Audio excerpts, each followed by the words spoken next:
Hey guys, আসসালামু আলাইকুম। সবাই কেমন আছেন? আশা করি ভালো আছেন। আমরাও ভালো আছি। আজকে পঞ্চম রমজানে সবাইকে রমজানুল মুবারক জানিয়ে আজকে ভিডিওটা এখানেই শুরু করলাম। আজকে আমি এখানে রান্না করব মুরগি। আমি মুরগিগুলো আগে ভেজে নিচ্ছি, সাথে আলু ভেজে নিলাম। এখন আমি এখানে দিয়ে দেব আদা রসুন বাটা,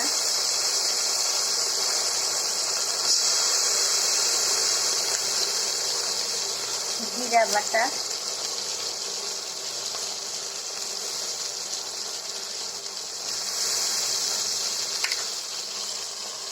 আমি কিন্তু লবণ আগে দিয়ে দিলাম ব্যাগ চামড়াতে।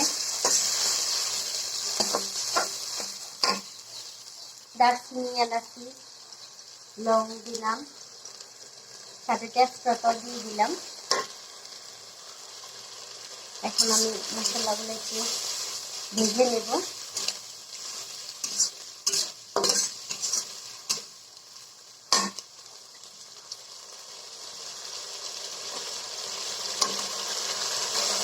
মশলাটা আমার ভাজা হয়ে গেছে। এখন আমি মরিচের গুঁড়ো দিয়ে দেবো পরিমাণ মতো। আপনারা যে যতটুকু জাল খান ততটুকু দিবেন। আমরা এত বেশি জাল খাই না, আর আমার মরিচে এত জাল নেই, তাই ঝাল আমি একটু কম দিলাম। আর দিয়ে দিলাম হলুদের গুঁড়া।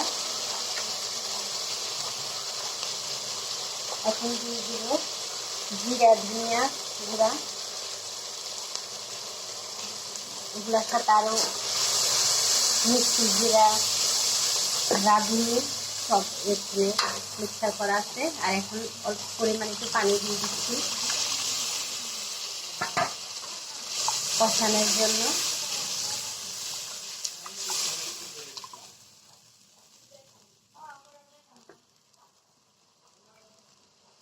রমজান মাস একদম রহমতের মাস।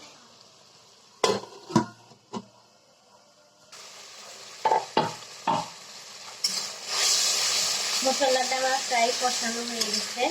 এখন আমি মুরগিগুলা দিয়ে দেব। আর এই কয়দিন আমি ভিডিও দিতে পারি নাই, কারণ আমার আলবি খুবই অসুস্থ।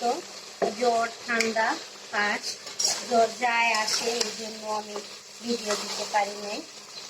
আপনারা সবাই আমার বাবাটার জন্য দোয়া করবেন, যাতে আমার বাবাটা অনেক তাড়াতাড়ি সুস্থ হয়ে যায়। এখন আমি মুরগিগুলো ভালোভাবে কষিয়ে নেব। আমার আলবি অসুস্থ দেখে আপনাদের ভাইয়া আমার বাড়ির কারোর মন মেজাজ ভালো নেই, একটু ভালো লাগে না আমার ছেলেটা অসুস্থ থাকলে। আমার ছেলেটা একটু ভালো থাকে না, 2 দিন পর পরই প্রতি মাসে ডাক্তারের কাছে যেতে হয়। আর এখানে আমার আলুগুলো বেজে নিচ্ছি, তবুও আলুগুলো একদম সিদ্ধ হয়ে গেছে। আর একটু কষিয়ে অল্প পরিমাণে একটু পানি দিয়ে দেবো।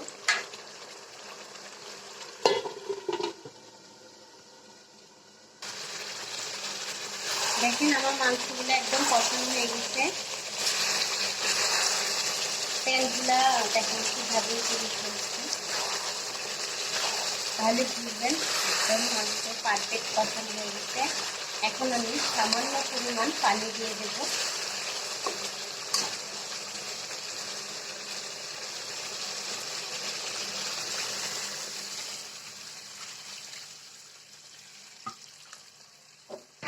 ভিডিও তো করা হয় না এডিট করার জন্য। আপনারা আমার ঘরের ভাই বোনেরা, তাই এডিট না করে আজকে ভিডিওটা ছেড়ে দেব। দেখি আপনারা আমাকে কতটা ভালোবাসেন। আর যারা এখনো আমার ভিডিওটা সাবস্ক্রাইব করেন নাই, প্লিজ আমার চ্যানেলটা সাবস্ক্রাইব করে দেবেন। আর বেশি বেশি করে লাইক, শেয়ার, কমেন্ট করবেন।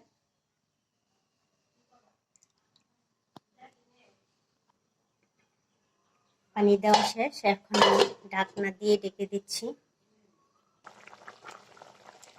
এই যে রান্নাটা আমার এখন প্রায় হয়ে গেছে। এখন আমি দিয়ে দেব কিছু গরম মশলা গুঁড়ি। গরম মশলার গুঁড়ি দিলে রান্না অনেক টেস্ট আসে, তাই আমি কিন্তু সবসময় রান্নার শেষে গরম মশলার গুঁড়ি দিয়ে দিই। জিরার গুঁড়িও দিই। জিরার গুঁড়িটা আমি আজকে বাটা জিরা দিচ্ছি, তো তাই জিরার গুঁড়ি আর দিলাম না।